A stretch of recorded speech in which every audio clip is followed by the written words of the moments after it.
So Ford EcoSport. So 80,000 kilometer, check engine, no reverse. Yan. No reverse. So na-scan na to. So may pisa na tayo nito.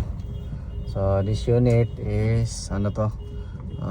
Dinala ng kasa pero sobrang mahal ng pisa.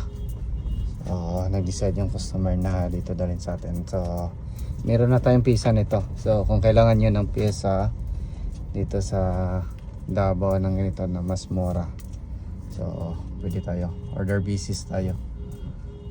So, ito yung unit na to. Yan. So na-scan na to. Problema nito is clutch component.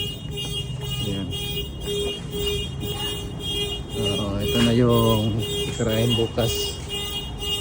Yan. So may mga naka-line up na.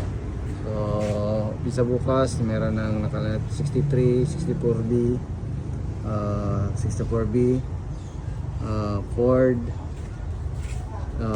64 double jaw, and ano siya, 8B type. So then ito tapos na. Ito neutral problem solved na. Ito is overhaul tapos na. Ito is back job.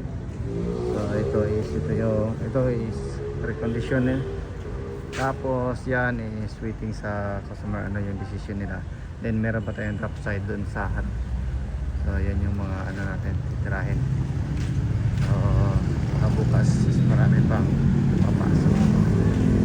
So gusto magpa-repair o kailangan nyo ng pisa ng mga Ford is order basis tayo dito mga kon. Yan lang, maraming salamat, ingat, and God bless sa ating lahat.